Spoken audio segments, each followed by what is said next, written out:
প্রিয় শিক্ষার্থীবৃন্দ, শুভেচ্ছা। আশা করি তোমরা ভালো আছো। এই করোনাকালীন সময়ে তোমরা নিশ্চয়ই ঘরে আছো এবং যে সমস্ত নিয়ম বিধি মানার কথা সেগুলো মেনে চলছো। আজকে আমি তোমাদের সামনে এসেছি তোমাদের সপ্তম শ্রেণীর ছাত্রদের জন্য একটা ক্লাস নিয়ে, বিজ্ঞান ক্লাস। তো প্রথমে আমি তোমাদের যে কথাটা বলছি যে নিয়ম কানুন মানার বিষয়টা, এটা তো আমাদের বিজ্ঞানের বিষয়, তোমরা জানো। তো নিয়ম কানুন বলতে কি বোঝায়? তোমরা ঘরে এরকম করে মাস্ক পরে আছো, হাতে গ্লাভস পরে আছো, তাই না? এটাই তো পরে আছো। আসলে কিন্তু তা না। ঘরে তোমরা মাস্ক ব্যবহার করবে না, হাতে গ্লাভসটা পরবে না। কারণ আমি কয়েকদিন আগে দেখলাম যে এক ব্যক্তি স্যানিটাইজার মেখে হাতে গ্লাভস পরে সে বাসায় কাজ করেছে এবং পরে সমস্ত হাত ফুলে গেছে, ফুসকা পড়ে গেছে। তাই তোমরা শখ করে বাসায় এগুলো কখনো করবে না। তো যাই হোক, আজকে আমাদের হলো আমরা যে বিষয়ে পাঠ নিতে যাচ্ছি বা আমি পাঠ নিতে যাচ্ছি সেটি হলো সপ্তম শ্রেণীর পদার্থের গঠন বিষয়ে, ষষ্ঠ অধ্যায়।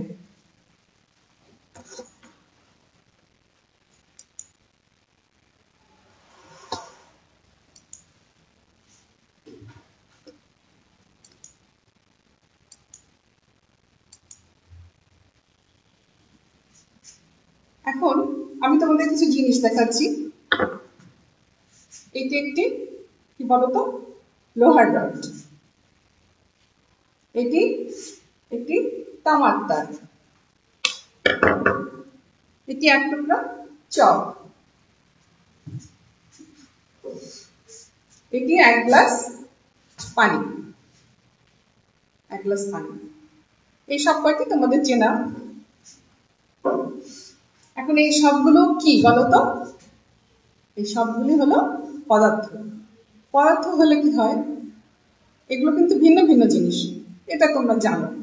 আর তোমরা আগের যে ক্লাস পঞ্চম ষষ্ঠ শ্রেণীতে পড়ে এসছো, পদার্থ কি তোমরা জানো। তবু আমরা আজকে একটু জেনে নিই।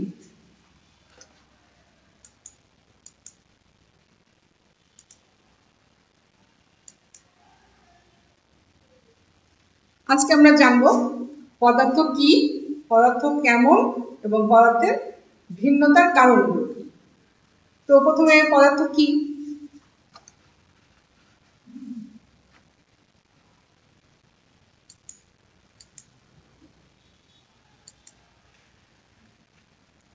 এটা তোমরা জানো, সবাই জানো এই সংজ্ঞাটা।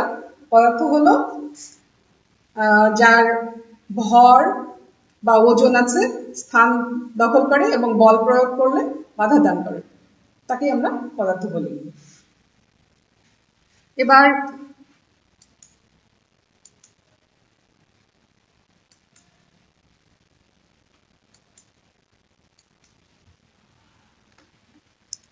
জানা যাক পদার্থ কেমন।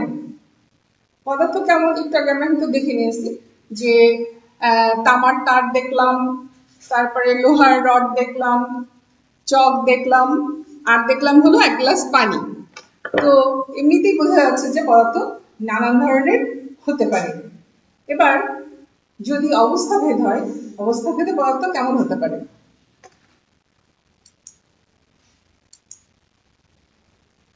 অবস্থা ভেদে পদার্থ দেখো এখানে তিন ধরনের রয়েছে। একটা হলো কঠিন, তরল এবং গ্যাসীয়। কঠিন পদার্থ তোমরা জানো। কঠিন পদার্থ কিরকম? কঠিন পদার্থের ভিতরে যে অণু পরমাণুগুলো থাকে সেগুলো অণুগুলো খুব কাছাকাছি থাকে কঠিন পদার্থ। তরল পদার্থের তুলনামূলকভাবে কম, আর গ্যাসীয় পদার্থ অনেক ফাঁকা অবস্থায় থাকে। তো প্রকৃতিতে আমরা এই তিন ধরনের বস্তুই দেখতে পাই।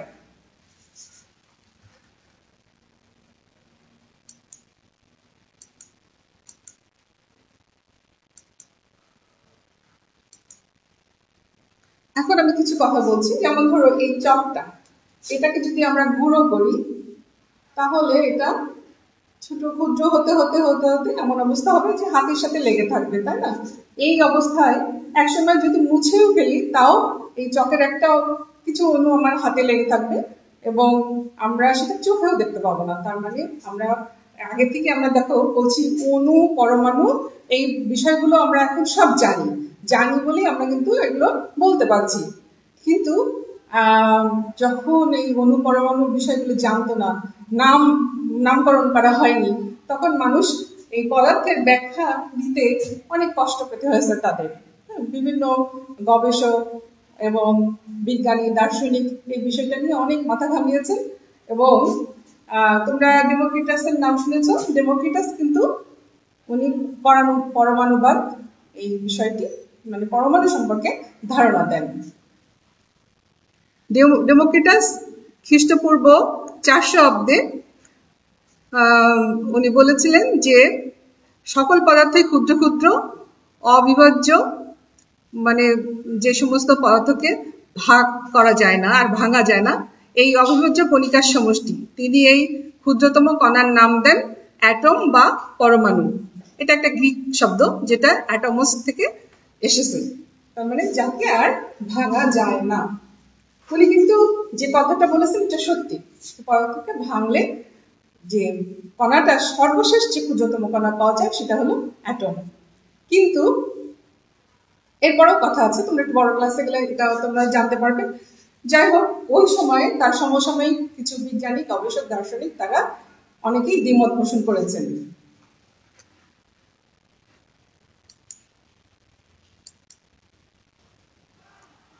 তার সমসাময়িক দুইজন দার্শনিক অ্যারিস্টটল এবং প্লেটো তার সাথে দ্বিমত পোষণ করেন। অ্যারিস্টটল মনে করতেন পদার্থ সমূহ নিরবিচ্ছিন্নভাবে ভাঙা যায়, অর্থাৎ যতই ভাঙা হোক না কেন পদার্থের কণাসমূহ ক্ষুদ্র থেকে ক্ষুদ্রতর হতে থাকবে। তো এই যে অ্যারিস্টটল মনে করলেন যে পদার্থকে যত খুশি ভাঙা যায়, আসলে কি তাই যায়? পরমাণুর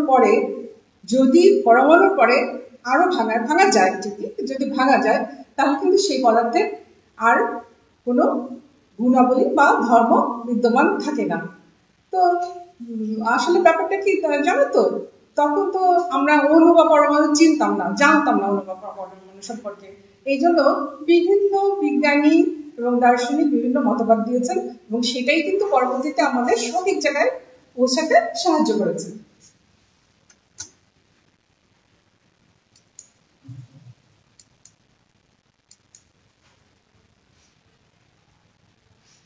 গঠন ভেদে পদার্থের ভিন্নতার কারণ। আমি তোমাদের একটু আগে একটা রড দেখিয়েছিলাম, এই যে তোমরা ছবিতে দেখতে পাচ্ছ একটা রড, আর তামার তার দেখিয়েছিলাম, এই যে একটা তামার তার, আর আছে হলো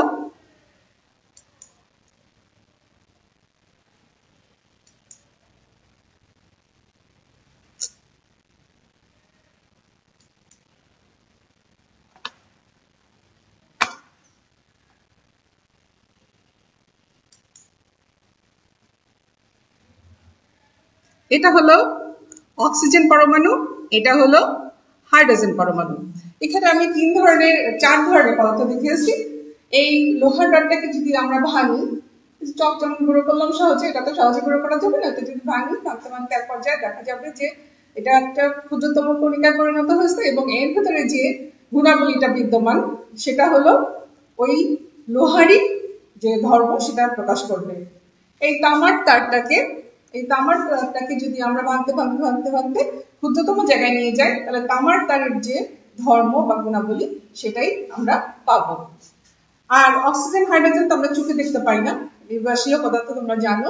এগুলোকেও কিন্তু যদি একেবারে ক্ষুদ্রতম কণায় নিয়ে যাওয়া যায় তাহলে দেখা যাবে এর যে গুণাবলী থাকার কথা সেই গুণাবলী বিদ্যমান রয়েছে।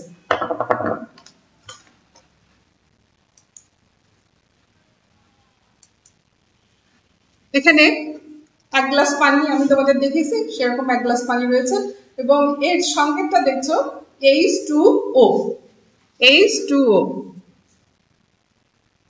আর আছে হলো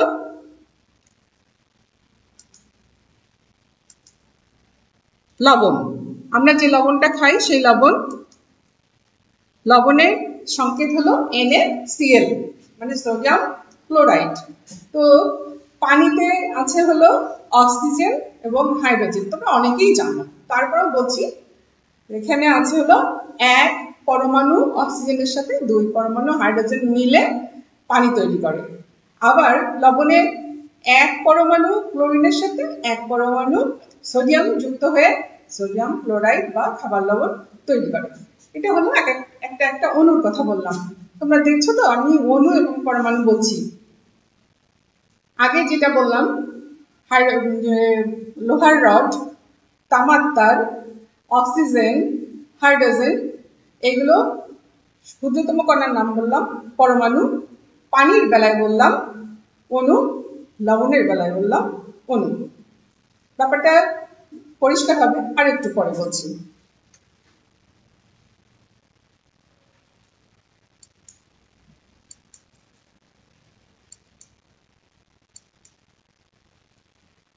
ডাল্টনের পরমাণুবাদ। ডাল্টন বলেছেন মৌলিক পদার্থ সমূহ পরমাণু নামক ক্ষুদ্র ক্ষুদ্র কণা নিয়ে গঠিত। আমরা ডেমোক্রিটাসের কথা বলেছিলাম যে পদার্থকে ভাঙলে একেবারে ক্ষুদ্রতম কণিকা পাওয়া যায়, সেটার নাম হলো পরমাণু। ডাল্টন বললেন মৌলিক পদার্থ সমূহ যে ক্ষুদ্রতম কণিকা নিয়ে গঠিত তার নাম হলো পরমাণু। একটি মৌলের বা মৌলিক পদার্থের পরমাণু সমূহ একই রকম। একটি মৌলের সকল পরমাণুর আকার, ভর ও রাসায়নিক ধর্ম একই। ডাল্টন যে মতবাদটা দিলেন 2 নম্বরে, যে একটা মৌলের যে গঠন, আকার, ধর্ম একই রকম এবং ভিন্ন মৌলের জন্য ভিন্ন হবে। কিন্তু এখানে একটু কথা আছে, তোমরা যখন বড় ক্লাসে যাবে তখন দেখবে এর একটু ব্যতিক্রম আছে, সেটা আমাদের এখনকার পাঠ্য নয়।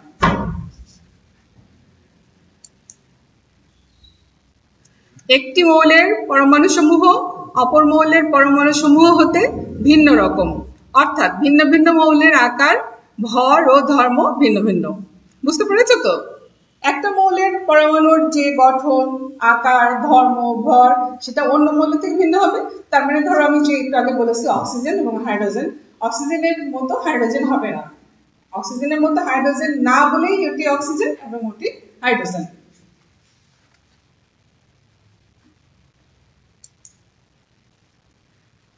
মৌলিক পদার্থসমূহ একের অধিক যৌগিক পদার্থসমূহ একের অধিক মৌলিক পদার্থ নিয়ে গঠিত। বিভিন্ন যৌগের পরমাণুসমূহ সরল অনুপাতে যুক্ত হয়ে যৌগিক পদার্থ তৈরি করে। তার মানে তোমরা এখানে বুঝতে পারলে যে মৌলিক যে যৌগিক যে পদার্থগুলো সেগুলো ভিন্ন ভিন্ন মৌলিক পদার্থ নিয়ে গঠিত হতে পারে, আবার একই মৌলের পরমাণু নিয়ে গঠিত হতে পারে। বুঝতে পারছো?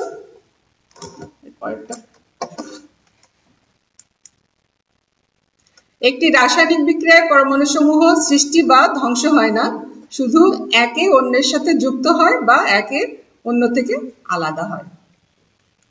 তো ডাল্টনের পরমাণুবাদ থেকে আমরা যে বিষয়গুলি জানলাম সেটা হলো পদার্থসমূহ কি নিয়ে গঠিত, ক্ষুদ্রতম কণিকা নিয়ে গঠিত, সেগুলোর নাম হলো পরমাণু, আমি সংক্ষিপ্ত আকারে বলছি। আর মৌলিক পদার্থের যে ক্ষুদ্রতম কণিকা তাকে আমরা বলছি পরমাণু, এবং যৌগিক পদার্থের যে ক্ষুদ্রতম কণিকা সেগুলো ভিন্ন ভিন্ন বা একই ধরনের পরমাণু নিয়ে গঠিত হতে পারে।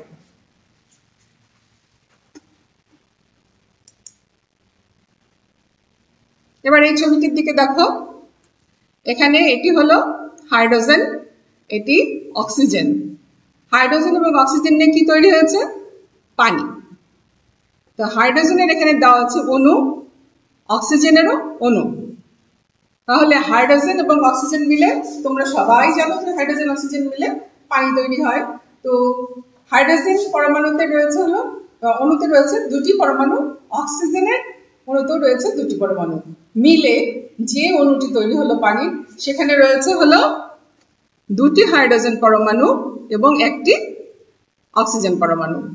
তো প্রকৃতপক্ষে রাসায়নিক বিক্রিয়াটা একটু ভিন্ন ধরনের হয়। তোমরা যখন 8 বা 9 উঠবে তখন বুঝতে পারবে যে 2 অণু হাইড্রোজেন 1 অণু অক্সিজেনের সাথে বিক্রিয়া করে 2 অণু পানি তৈরি করে। সেই বিক্রিয়াটাও আমি এখানে দিয়ে দিয়েছি। তো তোমাদের এইটুকু জানলেই চলবে।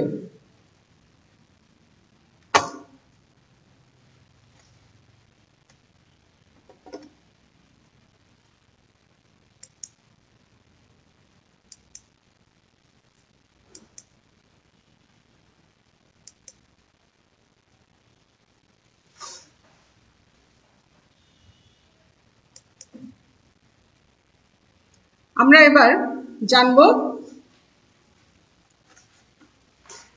অণু, পরমাণু, যৌগিক পদার্থ, মৌলিক পদার্থ, মিশ্র পদার্থ, প্রতীক এবং সংকেত এই বিষয়গুলো। মৌলিক ও যৌগিক পদার্থের ক্ষুদ্রতম কণা যাতে ওই পদার্থের সকল ধর্ম বিদ্যমান তাকে মৌলিক পদার্থ বলে। মৌলিক পদার্থের অণু বলে, তাই না? তাকে বলে অণু। আর এবং মৌলিক পদার্থের অণুকে বলে হলো মৌলিক অণু, আর যৌগিক পদার্থের অণুকে বলে যৌগিক অণু। যেমন হাইড্রোজেন হলো মৌলিক পদার্থের অণু, আর পানি হলো যৌগিক পদার্থের অণু।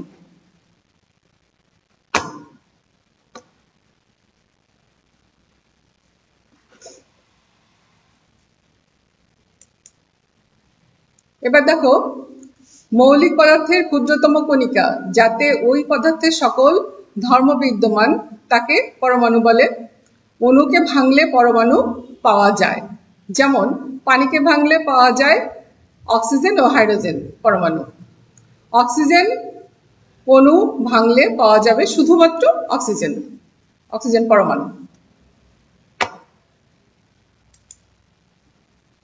এবার দেখো, যৌগিক পদার্থের পরমাণুকে সংক্ষিপ্ত আকারে প্রকাশ করলে, মানে সেটা যদি আমরা ইংরেজি, ল্যাটিন বা গ্রিক সব নামের যে অদ্যাক্ষর একটা বা দুটি অক্ষর নিয়ে যদি প্রকাশ করি তাকে বলা হয় প্রতীক। যেমন হাইড্রোজেন H, আবার কোবাল্ট হলো CO। হাইড্রোজেনের বেলায় আমরা শুধু H ব্যবহার করেছি, কোবাল্টের বেলায় CO ব্যবহার করেছি। এখানে প্রতীকের কিছু নিয়মাবলী আছে। মানে পরবর্তী ক্লাসে আমরা প্রতীক যখন পড়বো তখন বলবো যে CO কেন CO হলো, শুধু C না কেন। মৌলিক বা যৌগিক পদার্থের অণু সংক্ষিপ্ত প্রকাশকে সংকেত বলে। যেমন হাইড্রোজেনের সংকেত হলো H2, তারপরে কার্বন ডাই অক্সাইডের সংকেত হলো CO2।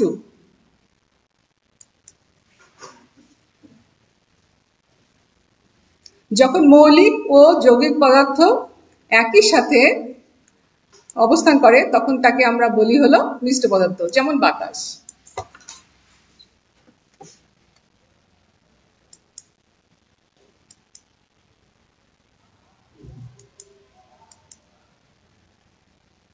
তাহলে আমরা এতক্ষণ যে বিষয়গুলি জানলাম সেটা হলো পদার্থ কি, পদার্থ কিভাবে গঠিত হয় এবং পদার্থ কেন ভিন্ন হয়।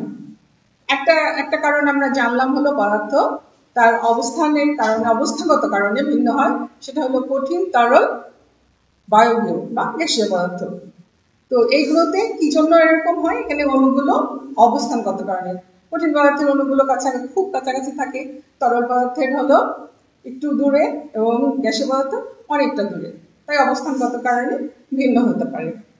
এবার আমরা জানবো যে পদার্থ আসলে কেমন হয়, ভিতরে কেমন ভাবে থাকে। তো সেখানে আমাদের একটা ধারণার দরকার, পদার্থকে ভাঙলে আমরা কি পাই। পদার্থকে ভাঙলে, মৌলিক পদার্থকে ভাঙলে পাই হলো ক্ষুদ্রতম কণার নাম বললাম পরমাণু, এবং যৌগিক পদার্থের ক্ষুদ্রতম কণার নাম হলো অণু। আমরা যদি মৌলিক পদার্থের ক্ষুদ্রতম কণার নাম পরমাণু বলি, যৌগিক পদার্থের বেলায় অণু বলছি কেন? কারণ একই রকমের মৌলিক পদার্থ হলে তার পরমাণু বলতে পারবো, কিন্তু যৌগিক পদার্থের বেলায় কেন পারবো না? কারণ পানিকে যদি পরমাণুতে বিশ্লিষ্ট করা যায় তাহলে কিন্তু শুধু অক্সিজেন বা শুধু হাইড্রোজেন বলতে পারবো না, আমাকে বলতে হবে যে অক্সিজেন ও হাইড্রোজেন পরমাণু বিদ্যমান। এই জন্য তাহলে আমরা প্রতীক কি বলি? প্রতীক হলো মৌলিক পদার্থের নামের সংক্ষিপ্ত রূপটা হলো প্রতীক, আর যৌগিক পদার্থের, মৌলিক এবং যৌগিক পদার্থের অণুর নাম সংক্ষিপ্ত আকারে প্রকাশ করাকে আমরা বলি হলো সংকেত। তাহলে প্রতীক এবং সংকেত আমরা বুঝতে পারলাম। এবার পদার্থ শুধু কি মৌলিক আর যৌগিক হবে? না, পদার্থ যৌগিক মৌলিক ছাড়াও রয়েছে। আমরা যেখানে অবস্থান করি সেখানে বাতাস রয়েছে, এই বাতাস হলো মিশ্র পদার্থ। কারণ এটাতে কি কি আছে তুমি জানো হলো oxygen, hydrogen, carbon die oxide, জলীয় বাষ্প, এগুলো রয়েছে। তাহলে যেটা বললাম হাইড্রোজেন এবং অক্সিজেন, এটা হলো মৌলিক পদার্থ। কার্বন ডাই অক্সাইড যৌগিক পদার্থ, জলীয় বাষ্প যৌগিক পদার্থ, সবগুলো একসাথে মিলেমিশে রয়েছে বলে এটাকে আমরা বলছি মিশ্র পদার্থ। তো আজকে এই পর্যন্ত থাক, আমি তোমাদের বাড়ির কাজ দেব।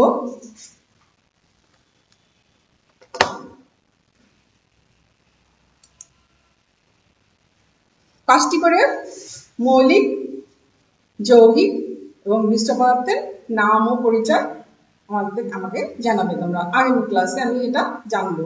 তার আমি শেষ করার আগে আরেকটা গল্প বলি। তোমরা তো, আমার মনে আছে আমার ছাত্ররা তোমরা প্রায় বলো ম্যাডাম গল্প বলেন, ম্যাডাম গল্প বলেন। একটা গল্প বলছি, সেটা হলো এই যে এক রাজারা সাধারণত খেয়ালি হয়। তোমরা গোপাল ভাঁড়ের রাজা নবাবদের তো দেখেছো।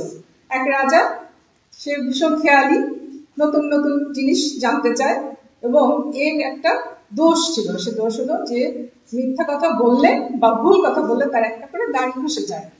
তো দাড়ি খসতে খসতে সেই রাজার একটি মাত্র দাড়ি রয়েছে।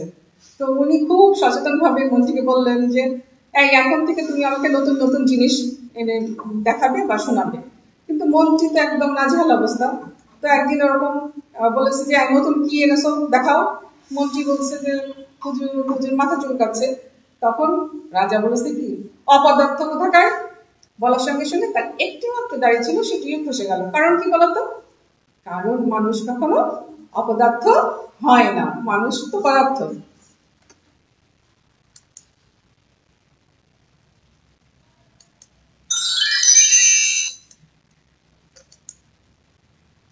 সবাইকে ধন্যবাদ।